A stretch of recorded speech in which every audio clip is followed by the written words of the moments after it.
इस समय मैं आपको लिटरली ये कहूंगा कि अमेरिका की राजनीति के अंदर एक बड़ा भूचाल आ चुका है, क्योंकि डोनाल्ड ट्रंप की रिपब्लिकन पार्टी ने मुंह की खाई है। लगभग 5 राज्यों के अंदर रिसेंटली इलेक्शंस हुए और इन 5 राज्यों के अंदर डेमोक्रेटिक पार्टी विजयी होके आई है। और इवन सबसे इंपॉर्टेंट हेडलाइन जो यहाँ पे बनी वो बनी ज़ोहरान ममदानी की, क्योंकि बेसिकली न्यूयॉर्क सिटी के अंदर ये इलेक्शन होने थे और ये election one of the most important election है जो कि अमेरिका के अंदर इस समय पे हो रहे थे। डोनाल्ड ट्रंप ने भी ममदानी का काफ़ी ज़्यादा विरोध किया, इन्होंने इन्हें जीव हेटर बताया, पर एक तरीके से न्यूयॉर्क सिटी के अंदर मुहिम सी छिड़ गई।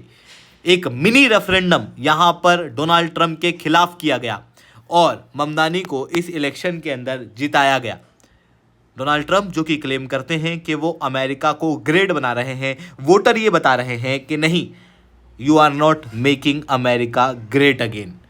और ये one of the most important aspect है। और साथ में एक और एस्पेक्ट यहाँ पर खुलता हुआ दिखाई दे रहा है। बेसिकली जो ममदानी है वो एक इंडियन लीडर है, इनका ओरिजिन इंडियन है, इनके पेरेंट्स युगांडन इंडियन देखने को मिलते हैं। ऐसी कंडीशन के अंदर इनका जो सेलिब्रेशन रहा वो आपको इंडियन दिखाई देगा। आप क्लियरली यहाँ पर देख सकते हो। सबसे पहले तो इन्होंने भारत के प्रथम प्रधानमंत्री श्री जवाहरलाल नेहरू का जिक्र अपनी स्पीच के अंदर किया, आप यहाँ देख सकते हो।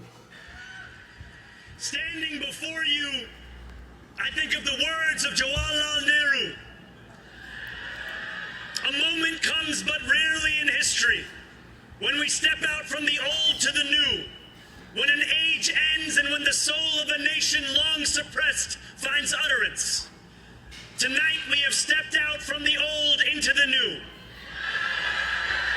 तो इन्होंने भारत के प्रथम प्रधानमंत्री जवाहरलाल नेहरू की जो फ्रीडम डे की स्पीच थी, जो इंडिपेंडेंस डे की स्पीच थी, उस स्पीच को यहाँ पर दोहराया। और उसके बाद जब इन्होंने अपनी स्पीच को ख़त्म किया तो उस समय पर इन्होंने जो गाना चलाया, आप एक बार उसको देखना। It is a really Bollywood style.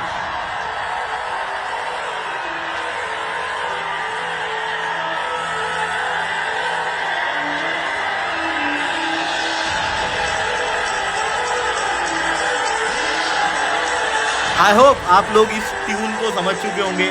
Basically ये बॉलीवुड मूवी धूम का गाना है जो पीछे बज रहा था।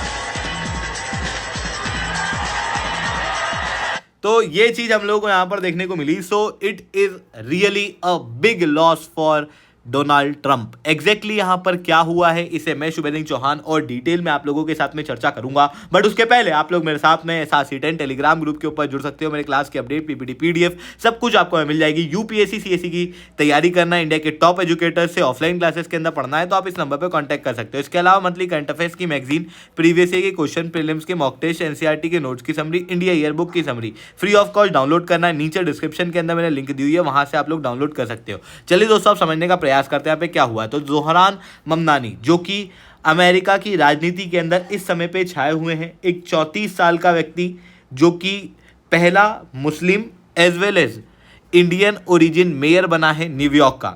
और इनकी जो आइडियोलॉजी है बेसिकली ये डेमोक्रेटिक सोशलिस्ट आइडियोलॉजी है। अब आप सोचो, अमेरिका का एक बहुत इंपॉर्टेंट राज्य जो अमेरिका ग्लोबल लेवल पे कैपिटलिज्म को प्रमोट करता है, वहां पर सोशलिस्ट लीडर इलेक्शन को जीत के आ गया और इन्होंने डिफीट किया है फॉर्मर गवर्नर को, जो कि क्लियरली दर्शाता है कि किस तरीके से अमेरिका के अंदर US प्रेसिडेंट डोनाल्ड ट्रंप के खिलाफ लोगों के अंदर सेंटीमेंट्स देखने को मिल रहे हैं। क्योंकि बेसिकली ज़ोहरान ममदानी का नाम आपने पहले कभी सुना भी नहीं होगा, क्योंकि 2025 के पहले ये इलेक्शन के अंदर बहुत ज़्यादा एक्टिव थे भी नहीं।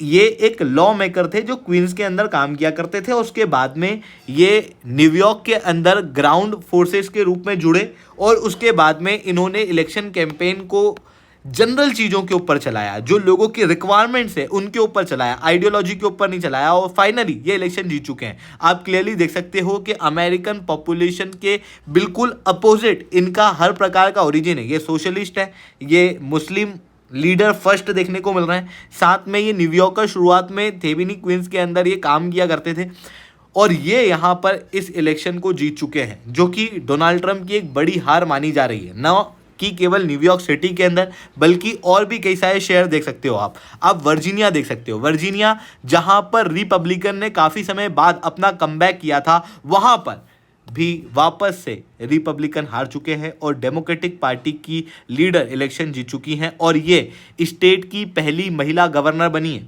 इवन आप यहाँ आना न्यू जर्सी के अंदर, आप देख पा रहे होगे न्यू जर्सी आपको ईस्ट कोस्ट के ऊपर देखने को मिलेगा। It is a major swing state और इसके ऊपर भी डेमोक्रेटिक पार्टी ने अपनी जीत स्थापित की है, जहां पर गवर्नर के इलेक्शन के अंदर डेमोक्रेटिक पार्टी इस इलेक्शन को जीत चुकी है।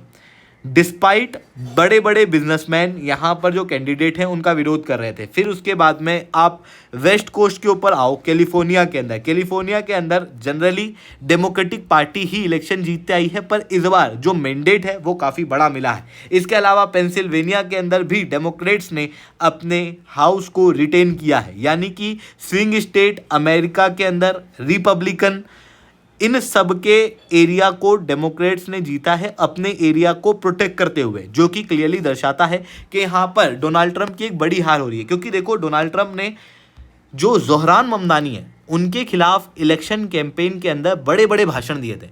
इन्होंने बाकायदा ये कहा था कि ममदानी जो है वो जीव हेटन है, ऐसी कंडीशन में इनको वोट मत करना।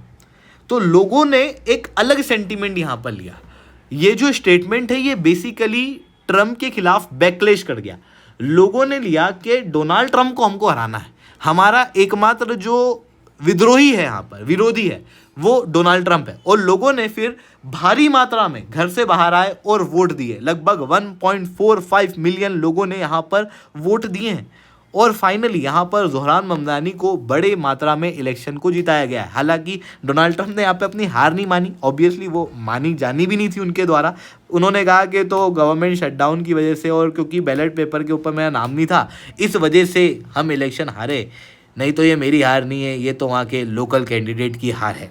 बट डोनाल्ड ट्रंप को ये बात समझनी चाहिए कि अमेरिका के अंदर अब उनकी पॉपुलैरिटी खत्म नहीं बल्कि पूरी तरीके से नष्ट हो चुकी है। क्योंकि अप्रूवल रेटिंग भी अगर आप देखोगे ना तो ये 58% और 40% पे आ चुकी है, यानी कि 58% अमेरिका के अंदर डोनाल्ड ट्रंप को सपोर्ट नहीं करते वोटर्स।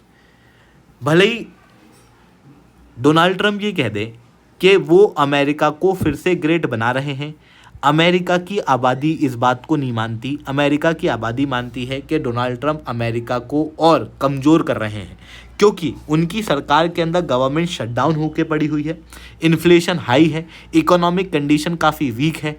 जो ग्लोबल ट्रेड है उसके ऊपर भी अमेरिका के ऊपर बुरा असर पड़ रहा है, क्योंकि जिस तरीके से इन्होंने टैरिफ लगाए, उसके बाद में इनकी जो स्विंगिंग फॉरेन पॉलिसी है उसकी वजह से जो मेजर अलाइज हैं जो अभी तक अमेरिका के सपोर्ट के अंदर हुआ करते थे वो भी अमेरिका को छोड़ के अब दूसरे गुट बना रहे हैं, जिसके अंदर लोगों का मानना यह है कि अमेरिका ग्रेट नहीं हो रहा बल्कि अमेरिका अपनी राजनीति के अंदर और कमज़ोर होता हुआ दिखाई दे रहा है। और ये जो अब मैंडेट आया है ये एक बहुत बड़ा शॉक है डोनाल्ड ट्रंप के लिए, क्योंकि डोनाल्ड ट्रंप के पास बहुत ज़्यादा समय बचा नहीं है। 2026 के अंदर मिड टर्म इलेक्शन होंगे। बेसिकली अमेरिका के अंदर नॉर्मल इलेक्शन 4 साल में होते हैं, पर हर 4 साल के इलेक्शन के बीच में एक मिड टर्म इलेक्शन होता है हर 2 साल के अंदर। ये जो मिड टर्म इलेक्शन होता है इसके अंदर प्रेसिडेंट नहीं हटता, प्रेसिडेंट वही रहेगा। मतलब डोनाल्ड ट्रंप यहाँ पे इम्पीच नहीं हो जाएंगे अगर हार जाते हैं तो, बट कांग्रेस के अंदर बड़े चेंज हो जाते हैं, जहाँ पर सेनेट और जो हाउसेज हैं उसके अंदर डेमोक्रेट पावर में आ जाएंगे, जिसके बाद डोनाल्ड ट्रंप के जो स्टेप्स हैं उनको कंट्रोल करेगी सेनेट, जिसके अंदर मेजर बिल्स पास होने नहीं दिए जाएंगे, कानून पास होने नहीं दिए जाएंगे, इस तरीके की चीज़ें जो हैं वो देखने को मिलेंगी। बजट पास होने नहीं दिए जाएंगे, अपॉइंटमेंट्स में दिक्कत आएगी। तो पूरी तरीके से जो अभी मैंडेट डोनाल्ड ट्रंप के पास में है वो उनके पास में नहीं बचेगा, जिसके बाद काम करने में काफ़ी सामना कमजोरी का करना पड़ेगा। इतना ही नहीं, अगले इलेक्शन के अंदर रिपब्लिकन्स का जीतना भी काफ़ी ज़्यादा मुश्किल हो जाएगा। तो ये चीज़ें यहाँ पर देखने को मिल रही है। आई होप ये सारी बातें आपको समझ में आई होंगी। लेक्चर अच्छा लगा हो तो लाइक करना, लेक्चर बहुत अच्छा लगा हो नीचे SRC10 कमेंट करना। UPSC CAC की तैयारी करना है, इंडिया के टॉप एजुकेटर से ऑफलाइन क्लासेस के अंदर पढ़ना है, आप लोगों के पास में अच्छा मौका है। अनअकैडमी अब केवल ऑनलाइन ही रहा है, अनअकैडमी ऑफलाइन भी आ चुका है। जुड़ना चाहते हो तो इस नंबर पर कॉन्टैक्ट कर सकते हो। ठीक है दोस्तों, आज के लिए इतना ही। That's all for my side. जय हिंद, जय भारत।